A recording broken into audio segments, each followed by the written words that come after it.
I was 34 years old when my sister ripped the cancer wig off my head in front of 148 wedding guests. She thought exposing my scars would destroy my marriage. She had no idea my groom had spent weeks preparing for the one thing he feared she might do. Before that ceremony ended, one man from my past would stand up after 12 years of silence. My father would admit the question he never dared ask. 34 guests would walk out, and 114 would choose to stay. What no one inside that lodge understood was that this wedding had stopped being about a wig the moment my sister stole 6 phone calls back in 2013. My name is Tamsen Vale, and this is the day my family finally lost control of my story. Chapter 1. The wig she thought would end my wedding. The cold reached my scalp before the room understood what had happened. One second I was standing beneath the timber beams of Pine Hollow Lodge, holding a folded page of vows in both hands. The next, my sister was behind me, with my hair in her fist. Not my real hair. The dark brown lace front wig I had chosen 3 months earlier, after trying on 7 different styles in a salon outside Denver. My own hair had grown back after treatment, but not evenly. It curled close around one ear and lay almost flat above the other. I could have walked down the aisle exactly that way. I had considered it. I chose the wig because I liked how I looked in it. That distinction mattered to me, even before Maribel decided it belonged to her. There were 148 people inside the lodge that afternoon. Beyond the tall windows, the October light was beginning to thin across the foothills near Estes Park. Reverend Naomi Brooks stood in front of Elias and me with her ceremony book open. The room smelled faintly of pine coffee and the white roses Kendra had arranged along the aisle. I was 34 years old. Elias Mercer was 36, a lieutenant with the Denver Fire Department, and the first man I had ever known who did not confuse my independence with an absence of needs. I had been halfway through my vows. I had told him I loved that he remembered how much cinnamon I put in my coffee. I had told him I loved that when I went quiet, he did not call me strong and leave me alone with it. He asked what would help. Sometimes I had an answer. Sometimes I did not. He stayed either way. I had just reached the line about no longer confusing endurance with love when I heard heels strike the stone floor behind me. Steady, deliberate, close. I did not turn quickly enough. Maribel's fingers slid beneath the hair at the base of my neck. She found the clip on the first try. Then she pulled upward. The wig came free cleanly. She knew exactly where to place her hand. A sound moved through the room, not quite a gasp and not quite a word. My scalp felt suddenly exposed to every current of air in the lodge. The paper in my hands trembled once, then stopped. Maribel stepped around me and held the wig at shoulder height. "Now he can finally see who he is marrying," she said. Her voice was loud but controlled. That made it worse. She looked directly at Elias. A cancer patient hiding behind somebody else's hair. A woman who cannot give you a family and was too afraid to tell you before you said yes. She did not need to shout the rest. The room had already gone silent enough to carry a whisper. My mother laughed. It was short, almost approving. Celeste Vale sat in the first row, wearing a champagne dress so pale it looked white whenever the sunlight touched it. I had asked her twice not to wear that color. "Elias deserves the truth before it is too late," she said. Then she looked at the wig in Maribel's hand, and something changed in her face. The smile stopped before it fully disappeared. My mother had expected a confrontation. She had not expected Maribel to put her hands on me. My father stared at the ceremony program in his lap. Graham Vale had spent most of his life looking down whenever the truth entered a room too loudly. Darren Holt, Maribel's husband, lowered his untouched glass onto the chair beside him. There was an empty seat between them, although they had arrived together. He did not reach for her. He did not tell her to stop. He only looked at the wig as if he had seen it somewhere before.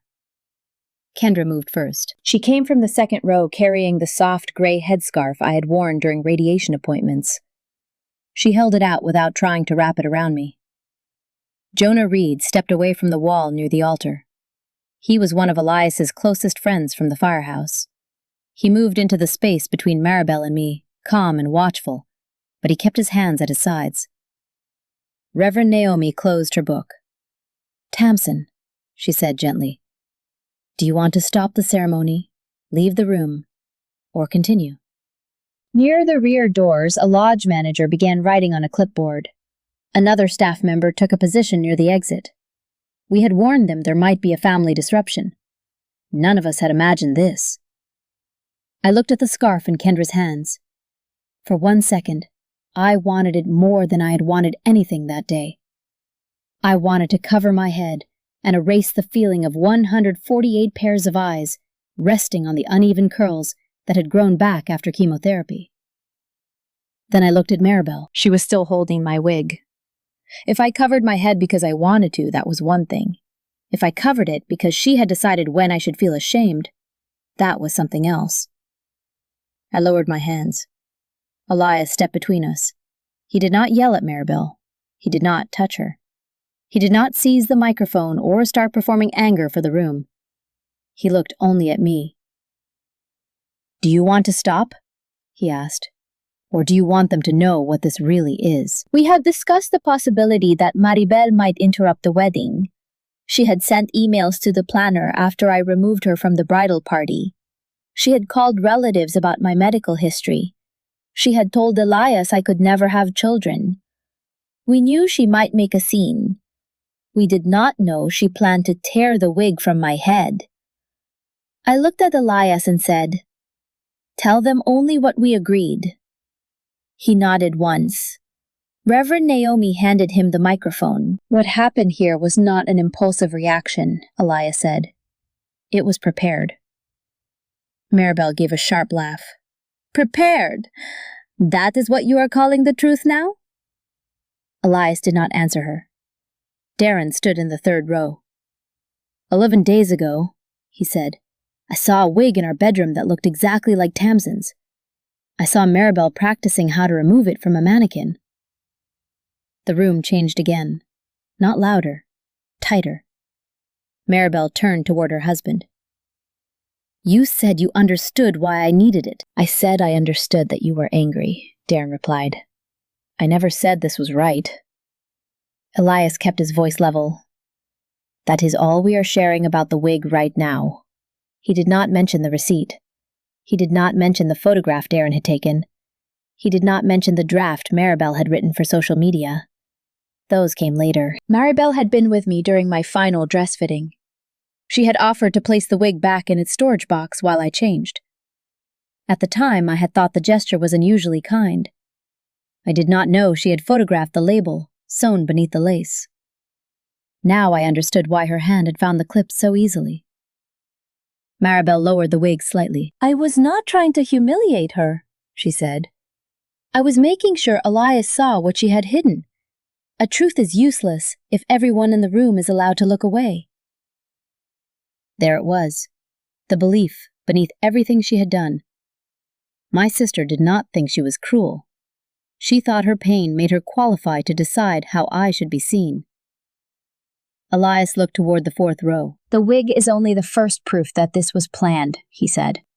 "There is someone in this room who has waited 12 years to understand why Tamsen never answered 6 calls made on the morning of April 12th, 2013. A man in a charcoal suit stood. Nolan Pierce did not move toward us. He did not reach for the microphone. He simply rose beside the aisle and faced the altar. Most of the guests had no idea who he was. Maribel did. The color left her face so quickly, it looked as if the room had taken something physical from her. My mother recognized his name a few seconds later. My father finally looked up. What I saw in Graham's expression was not surprise. It was fear. Maribel released the wig. It landed on the empty chair beside her dark hair, spilling over the champagne-colored cushion. Until that moment, I had believed my wedding was where my sister intended to destroy my present. When Nolan stood in the fourth row, I understood that the room was about to uncover something my family had buried in 2013. Chapter 2. The Daughter Who Never Needed Anything. To understand what that year had taken from me, you have to understand what it meant to grow up as the daughter who never needed anything. From the outside, the Vale family looked disciplined, successful, and calm. We lived in a brick house in Cherry Hills Village, with clipped hedges, polished hardwood floors, and family photographs arranged by season. My mother, Celeste, had spent years managing nurses and was known for being organized, decisive, and generous with other people's emergencies. My father, Graham, was an accountant who paid every bill early and believed almost any conflict could be prevented if everyone lowered their voice. Maribel was 4 years older than me. She could enter a room and make people feel that something important was about to happen. Sometimes it was an achievement. Sometimes it was a crisis. Either way, the family adjusted around her. I was the easy one. That was the word my mother used when relatives asked about us. Maribel had always been intense. I had always been independent. Maribel needed structure. I was naturally responsible. Maribel struggled. I was lucky. There was a large white calendar on our refrigerator when I was growing up. Every square seemed to belong to my sister. Ballet on Tuesday, math tutoring on Wednesday, orchestra on Friday, therapy appointments, competitions, rehearsals, extra practice. When I was 9, I asked if I could take a Saturday art class at the community center.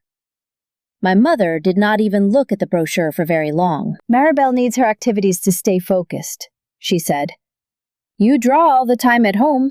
You do not really need a class." She said it kindly, as if she were complimenting me.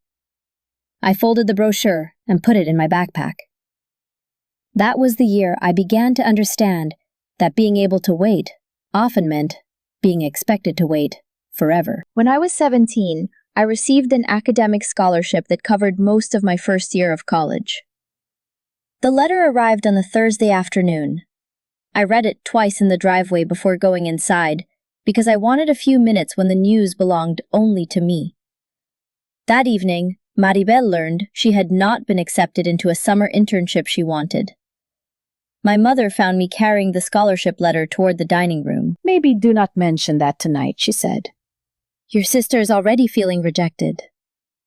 I told her the deadline to accept was the following week, and that Dad might need to review the paperwork. She touched my arm. "You have always been the stronger one, Tamsen. You do not need to make her feel worse." I placed the letter in my bedroom drawer. Every time my mother called me strong, something I needed disappeared from the room. My father rarely argued with her. Once, when I was about 14, I heard him talking to his brother in the garage. He said there was no point correcting Celeste after she had decided what was best. Arguing only made the house miserable. He believed peace was something measured by volume. He drove Maribel to lessons. He signed the checks. He rearranged dinner when she came home upset. He did not ask why the easy daughter had learned to make herself smaller. Our house was quiet. It was never a place where I felt safe needing anything. I met Nolan Pierce in 2012 at the Anschutz Medical Campus. I was 21 and studying for my BSN through the University of Colorado College of Nursing. Nolan was 22 and beginning medical school. We met because both of us needed the same wall outlet in the library. He had a laptop with 4% battery. I had a phone charger and a stack of pharmacology notes that looked as if they might collapse. We agreed to share. That first night turned into coffee. Coffee turned into late dinners after class. Nolan started bringing an extra sandwich when I had clinicals because I often forgot to eat. I started carrying pain relievers because he got headaches during anatomy exams and never remembered to buy any. He asked what I wanted. That sounds ordinary, At the time, it did not feel ordinary to me. He asked where I wanted to eat, whether I wanted advice or simply someone to listen, whether I wanted company before an exam or quiet afterward. For the first time, having a preference did not feel like creating a problem. In April of 2013, I learned I was pregnant. I was 22. I had not graduated. Nolan still had years of training ahead of him. Neither of us had enough money to make the future feel stable. I did not know what I wanted. I called my mother because I was afraid not to. Then I called Maribel because part of me still believed an older sister was supposed to be the person who helped when the world became too large. Maribel came to my apartment within an hour. She sat beside me on the couch, held both my hands, and told me I did not have to decide anything that night. The next morning, she offered to drive me to a clinic in Aurora so I could speak with someone. I remember feeling grateful. That is the part that still hurts in a different way. On the morning of April 12th, my phone kept vibrating while I tried to complete the intake forms. Maribel looked at the screen, then at me. "This is making you more anxious," she said. "Let me hold it until you are finished." I gave it to her. She switched off the sound and placed it in her purse. Before we left my parents' house that morning, my father saw the phone in her hand. "Is that Tamsen's?" he asked. Maribel said I did not want to talk to anyone. He looked toward the hallway where I was putting on my coat. He could have asked me. He did not. Between 7:05 and 9:10 that morning, Nolan called 6 times. He left 2 messages.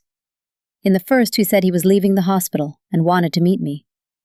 In the second, he said he wanted us to make the decision together and did not want me to go through it alone. I heard none of them. At the clinic, I spoke with a counselor. I considered my health, my education, my finances, and the life I thought I would be responsible for building alone. The decision I made was mine. But the information surrounding it was not complete. That difference mattered. When we returned to the car, I asked Maribel whether Nolan had called. She closed her purse before answering. "No," she said. "He had plenty of time." I asked if she was sure. She looked directly at me. "Silence is an answer too, Tamsen." That was all it took. I believed her because I had trusted her with the phone, and because I had spent my childhood learning that Maribel understood the room better than I did. That night, I opened the leather notebook I used as a journal. I wrote 1 sentence. Maribel kept my phone. Nolan never called.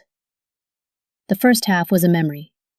The second half was a lie I did not yet know I had been given. A few weeks later, Nolan came to my parents' house. I was not there. I did not know he came until 12 years later. Celeste opened the door. Nolan asked to speak with me. My mother told him I had made my decision and did not want to see him. She said he needed to respect my boundaries. Maribel stood halfway up the staircase and listened. My father was in his office. He heard voices in the entryway, but never came out. Nolan left. No one told me. Maribel had hidden the calls for one morning. My mother helped the lie survive after that morning ended. My father heard enough to know there was a question and chose not to ask it. I lived the next 12 years believing that when I needed too much, people left. So I learned to need less. I learned to speak less. And whenever a relationship began to matter, I made sure I knew how to leave before the other person could do it first. Chapter 3. They called me strong, so they could stay away. By the time I graduated in 2014, independence had become less a strength than a reflex. The following year, I started working in labor and delivery at Front Range Women's Hospital in Denver. I learned how to recognize fear before a patient named it. I could tell when a woman needed information, when she needed silence, and when she needed someone to hold her hand without promising that everything would be fine. I was good at staying calm in difficult rooms. I was much worse at admitting when I was the one who needed help. For years, I left the emergency contact line blank on hospital forms. I kept enough money in savings to leave an apartment without notice. Whenever I dated someone, I noticed the exits before I noticed what staying might feel like. In March of 2023, I found a lump in my left breast. It was small, firm, and unfamiliar. I knew enough as a nurse not to wait. I called my doctor. Then, against every habit I had built, I called my mother. "You're 32, Celeste said. "It is probably hormonal. You have always been more anxious about medical things than you realize." "I work in a hospital, Mom. That does not mean you cannot scare yourself." 2 weeks later, Dr. Lenora Hayes sat across from me and said stage 2B breast cancer. The words after that arrived in pieces. Chemotherapy from April through August. A lumpectomy in September. Radiation through November. Good treatment options. A long year. I called Celeste from the parking garage. She was quiet for a moment. Then she said, "Maribel starts her 3rd IVF cycle next week. She is already emotionally fragile. We need to be careful about how much we put on her right now." I looked through the windshield at the concrete wall in front of me. "I have cancer." "I know, honey. I'm just saying everyone has limits." My mother did not come that day. Graham arrived at my apartment 2 evenings later with a paper grocery bag. He had bought soup, crackers, applesauce, and the kind of ginger candy people buy when they do not know what chemotherapy actually feels like. He set the bag on my counter. "What do you need?" he asked. The question came so quickly that it sounded rehearsed. I said, "I'm not sure yet." He nodded, as if I had said nothing. "If you think of something, let us know." He stayed for 45 minutes. When I told him I would be fine, he accepted it with visible relief. Maribel came the next afternoon, carrying white lilies and a case of coconut water. She hugged me hard enough to hurt. "I cannot lose you," she said. For several minutes, she cried against my shoulder. Then she sat on my couch and began talking about what my diagnosis had made her feel. "My body keeps failing me too," she said. "Every appointment, every injection, every negative result. When Mom called and told me about you, all I could think was that neither of us can trust our own bodies." I ended up comforting her. That was how my family loved me. They called me strong, then used the word as permission to leave. Kendra Moss did something different. She drove me home after my 2nd chemotherapy infusion because I had tried to take a rideshare and nearly fainted in the hospital lobby. A month later, when my hair began coming out in the shower, she arrived at my apartment with electric clippers, a clean towel, and 2 sandwiches. She plugged the clippers into the kitchen outlet. "Do you want to face the mirror or turn away?" she asked. "Turn away." "Do you want to keep a piece?" I thought about it. "No." "Okay." That was all. She did not tell me I was beautiful.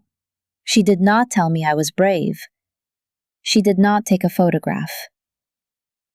When she finished, she wiped the loose hair from my neck and made me eat half a sandwich before she left. Kendra organized rides for my treatment days with 3 nurses from our unit. She used a private calendar. No posts, no hashtags, no photographs of women proving how generous they were.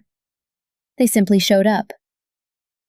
Front Range Women's Hospital was less careful. Someone in communications created an internal fundraising campaign called Nurses Who Fight. A photograph of me wearing a gray headscarf appeared in the hospital newsletter, beside a paragraph about courage and resilience. I had agreed to let them use the photograph once during a small staff event. I had not agreed to become part of an ongoing campaign. Hannah Price from Human Resources listened while I explained. "I do not know whether anyone intended harm," I said. I just know nobody asked me." "You do not have to prove bad intent," Hannah replied. "We only need to clarify what you actually consented to." The photograph was removed from the next edition. Communications updated the approval form. My mother thought I was being difficult. "The picture was lovely," she said. "It might have encouraged someone." It was still mine. It was a photograph, Tamsen. It was my body during treatment. A month later, I learned Celeste had used the same photograph in a speech for the Denver Women in Nursing Foundation. She had called me an example of the strength women in healthcare carried for their patients and families. She did not mention that she had missed nearly every infusion. I asked her not to use the image again. "You have no idea how much that story helped us raise," she said. Surviving did not make my body public property. She ended the call by telling me cancer had made me defensive. By February of 2024, Dr. Hayes told me there was no evidence of active disease. I met Elias 2 months later. He brought a pregnant woman into the emergency department after a freeway collision. By the time I saw him, the patient was stable, and Elias was standing near the nurse's station, completing paperwork. I had been on my feet for 11 hours. My hands shook while I opened a package of crackers. He noticed. "Have you eaten today?" he asked.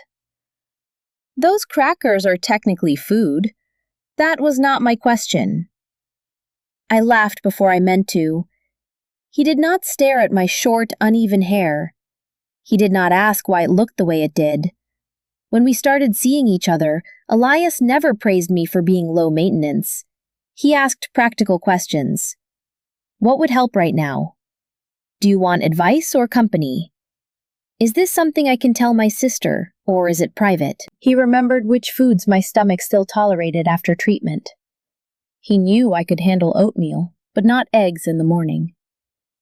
He learned that when I said I was fine too quickly, the answer usually deserved a second question. One evening, he told me why. A firefighter from his station had hidden a mental health crisis until it became impossible to hide. Elias had spent years wondering whether he should have noticed more. "I learned that caring about someone does not mean deciding for them," he said. "It means asking clearly enough that they know they can answer honestly." The first time Elias met my family, Maribel pulled him aside during a backyard barbecue. I saw them near the fence. She was speaking with both hands. Elias stood still and listened. On the drive home, he kept his eyes on the road. "Your sister told me you cannot have children." I felt my body tighten. "She said you were afraid to tell me because you think I would leave." "What did you say I said I would talk to you?" He glanced at me. "What do you want to do?" I told him. Dr. Hayes had never declared me infertile. My fertility was uncertain and would need continued evaluation with oncology and a reproductive specialist. "I cannot promise you children," I said. "I am not asking you to. You might want them." "I might. You might. We might change our minds." "None of that makes your sister entitled to your medical information." Elias proposed in July of 2025. The boundaries began almost immediately. Celeste wanted me to wear a longer wig because it would make me look healthier in photographs. Maribel emailed the wedding planner about flowers, seating, music, and the order of speeches, even after I removed her from the bridal party. I told both of them there would be no discussion of my fertility, no changes to my hair, and no unscheduled speeches. Celeste stared at me across her dining table. "You were never this difficult before." That sentence clarified more than she intended. They did not miss the old me. They missed the version who never made them answer for anything. 3 weeks before the wedding, Celeste called Kendra. Kendra did not answer, so my mother left a voicemail. She said Maribel was trying to make Elias see the real Tamsen before it was too late. She said some truths had to be revealed in front of enough people that no one could pretend they had not heard them. She did not mention a wig. She did not mention touching me. But she knew Maribel was planning a public confrontation, and she wanted Kendra to help make me easier to manage. That same week, Hannah sent an internal email announcing that Dr. Nolan Pierce would help launch the Rocky Mountain Maternal Health Initiative. I read the name 3 times. I told myself Colorado had more than one Nolan Pierce. 2 days later, I walked into an interdisciplinary briefing room and saw him standing beside the projection screen. He worked primarily at the Aurora campus and was only consulting on the Lone Tree program, but none of that mattered in the first few seconds. He looked older. So did I. His eyes moved from my badge to my face. Then he asked the question I had believed belonged to me. Tamsen, why did you never call me back that morning? The man I thought had abandoned me was standing 10 feet away, looking at me as if he had been the one waiting 12 years for an answer. 6 calls, 4 pieces of proof. For several seconds, neither of us moved. The briefing continued around us in small, awkward sounds. Someone closed a laptop. A chair scraped against the floor. Hannah looked from Nolan to me, then quietly asked the rest of the group to take a 10-minute break. Nolan waited until the room emptied. I called 6 times, he said, between 7:05 and 9:10 that morning. My hands went cold. I never got a single call. I left 2 messages. I never heard them.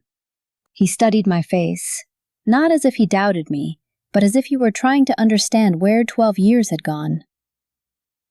I came to your parents' house a few weeks later, he said. Your mother told me you did not want to see me. I gripped the edge of the conference table. She never told me you came. Nolan looked down for a moment. Who had your phone that morning? My sister. He was silent. Then he asked, Do you want proof? The question should have frightened me. Instead, it gave me something solid to hold. Yes. Nolan did not try to retrieve records from a phone company after 12 years. He had kept them. Back in 2013, he had printed his monthly statement because he could not understand why I had never responded. The pages had sat inside a document box through medical school, residency, 2 moves, and a divorce from a woman I had never known existed. He brought the box to the hospital the following day. The call log showed 6 outgoing calls to my number. He had marked them in blue ink years earlier. Inside the same folder was an email he had written but never sent. I read the first line standing beside a vending machine. I do not know what you decided, but I want you to know I was trying to get to you. I wanted us to decide together. I did not want you to be alone. The date was April 13th, 2013. I drove home after my shift and opened the storage closet in my apartment. At the back was a cardboard box I had carried through 4 addresses without ever unpacking fully. Under old course schedules and a pair of white nursing shoes was the leather journal. The page from April 12th was folded at the corner. Maribel kept my phone. Nolan never called. I sat on the floor with Nolan's call log on one side and my own handwriting on the other. 2 pieces of evidence written by 2 people who had not spoken in 12 years. My sister had held the phone. Nolan had called. I did not call Maribel. I called Elias. He arrived 20 minutes later in uniform, still smelling faintly of smoke and cold air. He found me sitting beside the open box. He did not say the past was over. He did not tell me to focus on our future. He sat on the floor across from me. How much do you want to know? He asked. All of it. Even if it changes nothing legally, I want what can be verified. He nodded. That is what we will look for. The lie had not only changed what I believed about Nolan, it had shaped what I expected from everyone after him. I never called for help first. I kept enough money to leave. I treated dependence like a warning sign. Whenever a relationship became important, part of me began planning the ending. Nolan gave us one more piece. In 2021, after his name appeared on the hospital website, a woman identifying herself as my sister called his office. She asked whether he still thought about me. He had not known what to do with the question. He declined to return the call. Maribel had checked the damage 8 years after causing it. She had known the door was still there. She had simply made sure neither of us opened it. Elias and I met with Lydia Chen, a family law attorney he knew through a firefighter's family. She listened without dramatizing anything. "No one touches an account or device they do not own," she said. "No hacking, no guessing passwords, no medical records. Use only what was given voluntarily by the person who legally possesses it." She tapped Nolan's call log. "This is his." Then she tapped my journal. "This is yours." She told us not to live stream the wedding and to review the videographer's contract before sharing any footage. "If something happens publicly," Lydia said, "you can preserve evidence without turning it into entertainment." At that point, we still did not know what Maribel was planning. Darren did. He and Maribel had spent 4 years trying to have a child. 4 IVF cycles between 2021 and 2024. Nearly $74,000 out of pocket. $42,000 came from a home equity line of credit. The rest came from savings and medical credit cards. Darren had wanted to stop. He had suggested adoption counseling, or learning to imagine a life without children. Maribel heard only abandonment. "You are asking me to accept that my body failed," she told him. "I am asking us to stop destroying everything else," he replied. 11 days before the wedding, Darren found an invoice on their kitchen counter for a lace front wig. The product number matched mine. Maribel had photographed the label during my final dress fitting when she offered to place the wig back in its box. Darren asked why she had bought it. "She has built a disguise around herself," Maribel said. "Elias deserves to see what is underneath." 2 nights later, Darren saw her standing in front of the bedroom mirror with a wig fixed to a mannequin head. She practiced lifting it from the back. He saw her do it again the following evening. That time he took a photograph. Then he found the draft. Maribel had left it open on the laptop they shared for household finances. The title was, "The Truth He Deserved." The first paragraph described how she planned to save Elias from a marriage built on lies. She intended to post an image of me at the altar without the wig. Darren confronted her in the kitchen. "If this is about the truth, why do you need an audience?" "Because no one believes me when Tamsen controls how everyone sees her." Darren later told me that was the moment he understood the wedding was not a confrontation. It was a performance. He initially planned to wait until after the ceremony, move out and speak to a lawyer. He told himself he did not want to create another public family disaster. Then Maribel said something that changed his mind. "Graham will not interfere. He never has." Darren realized silence was not preventing harm. It was choosing which person had to absorb it. 4 days before the wedding, he asked to meet Elias and me at a coffee shop in Lakewood. He placed 3 items on the table. The invoice, the photograph of the mannequin, the first page of Maribel's draft. "I should have said something sooner," he told me. "I kept calling it grief because I did not want to call it cruelty." I did not thank him for waiting. I did not punish him for finally speaking. I took the documents. Kendra brought the final piece later that evening. 3 weeks before the wedding, Celeste had called her and left a voicemail. "My mother believed Kendra could convince me to change my hair and stop resisting Maribel." In the message, Celeste said Maribel was trying to make Elias see the real Tamsen before it was too late. Then she said some truths needed to be revealed in front of enough people that no one could pretend they had not heard them. She never mentioned pulling off the wig, but she knew there would be a public humiliation, and she had decided it was justified. I considered removing both of them from the guest list. Elias wanted to. "They do not get to walk into our wedding with a plan to hurt you," he said. If I ban them without saying why, my mother will spend the next year telling everyone I was hiding something. We do not owe them a stage. I know. I also do not want our wedding to become a trap. We argued for 20 minutes, not loudly, honestly. Then we made a plan. Maribel and Celeste would not be allowed to speak. Jonah would remain near the altar. Reverend Naomi would stop the ceremony and ask me directly what I wanted if anything happened. The lodge staff would document any disruption and remove anyone who refused to leave. If Maribel remained seated, we would say nothing. If she attacked or publicly humiliated me, Elias could reveal the evidence we had agreed on. I could stop him at any time. The final words would be mine. Elias wanted Mia Porter, our videographer, to capture everything in case Maribel later changed the story. I refused to turn the ceremony into surveillance. We agreed Mia would film according to the original wedding contract. No live stream, no copies for guests. The recording would belong to Elias and me. Then the wedding day arrived. Maribel pulled the wig from my head. Darren stood and confirmed the act had been practiced.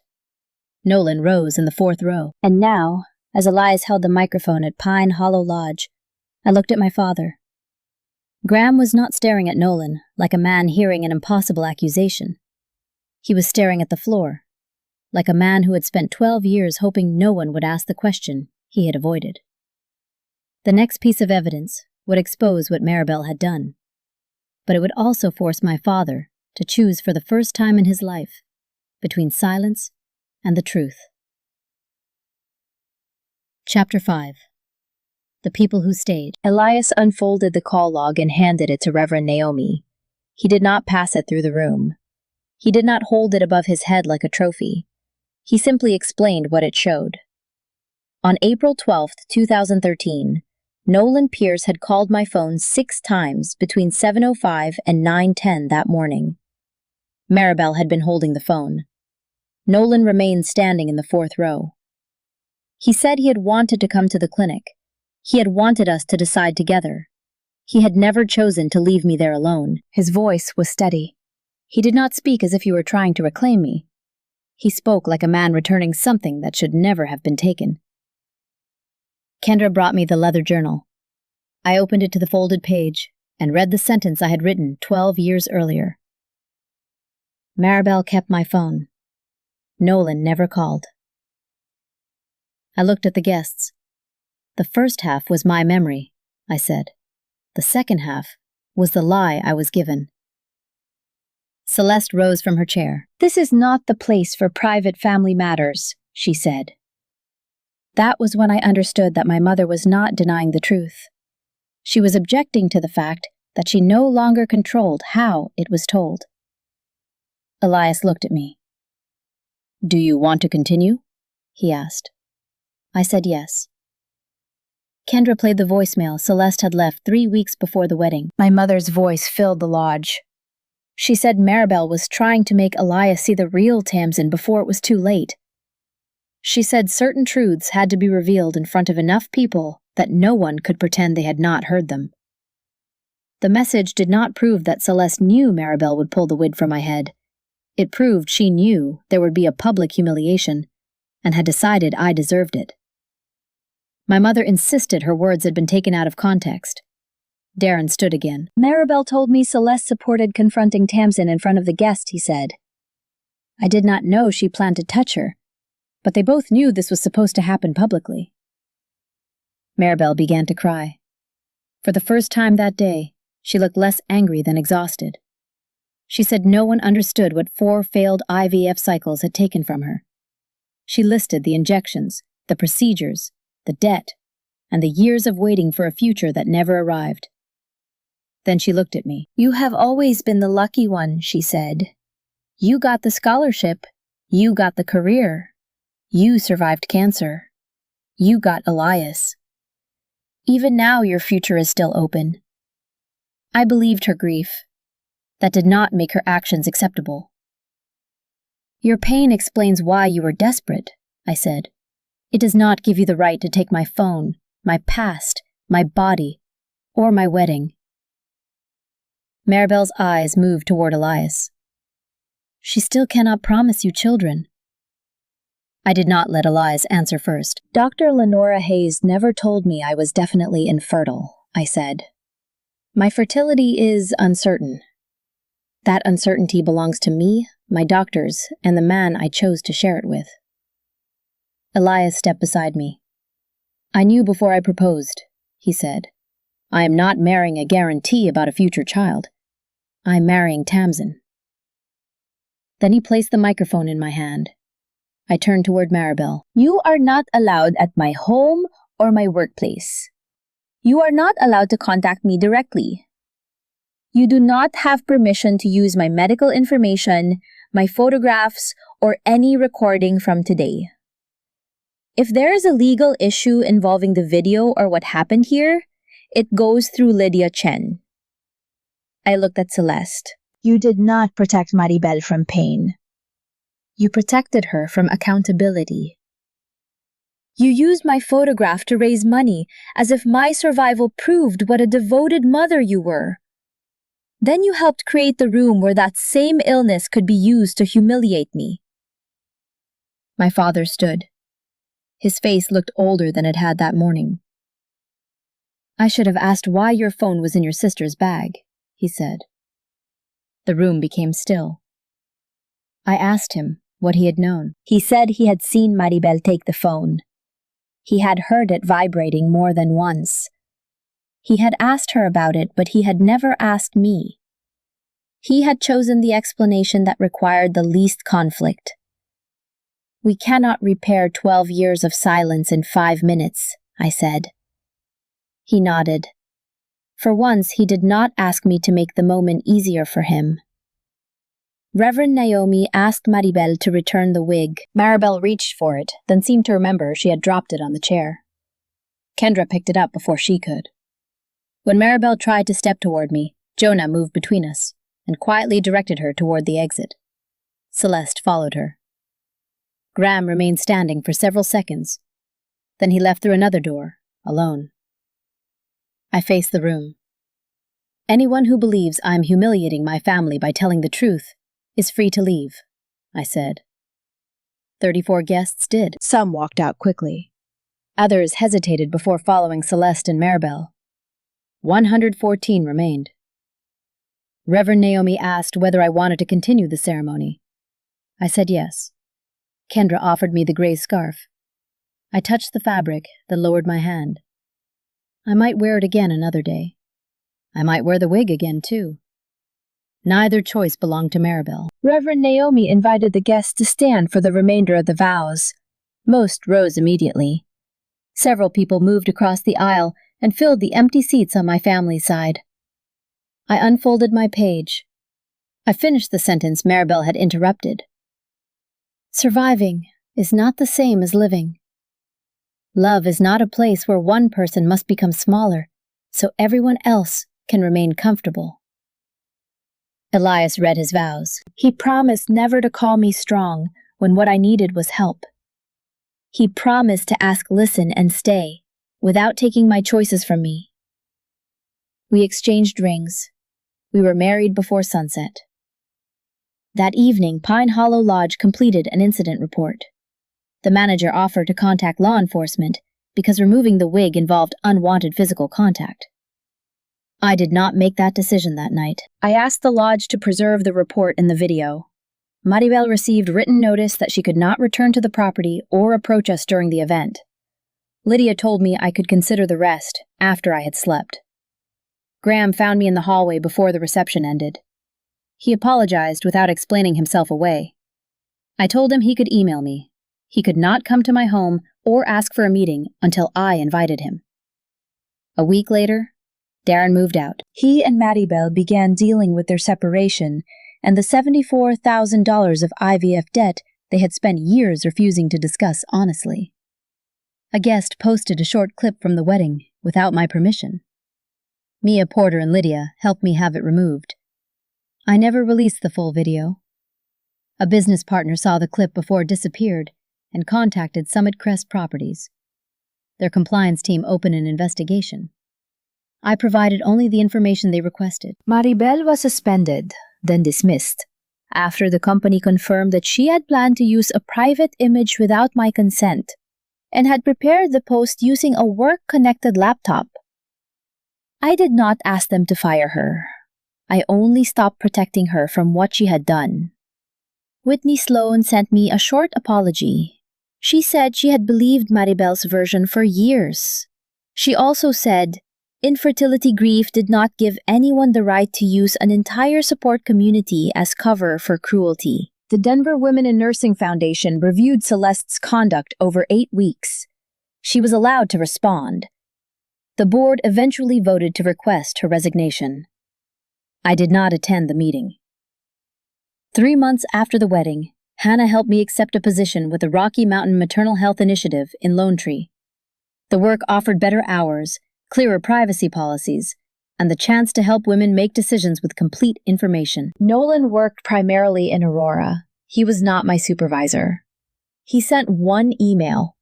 He said he had never blamed me and did not expect us to return to the past. I answered once. I believe you now. I am sorry neither of us had the truth then. That was enough. Graham continued emailing. He started therapy and admitted that he had spent decades calling silence peace because responsibility frightened him. I had not invited him back into my life. I had not closed the door forever either. Trust would not be rebuilt through apologies. It would be rebuilt, if at all, through time and behavior. One afternoon, Elias and I walked beside Sloan's Lake. My hair had grown longer, though it was still uneven. The wig was at home. I could wear it again whenever I chose. My phone vibrated with another email from Graham. I looked at his name, then turned off the screen without opening it. Elias did not ask what the message said.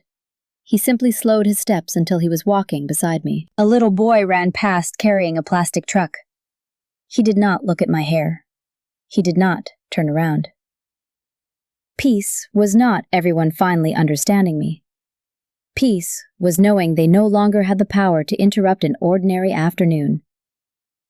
Have you ever been called the strong one, so everyone else could keep asking more from you? Tell me where you would have drawn the line, and stay with this channel for more stories about women who finally stopped confusing endurance with love.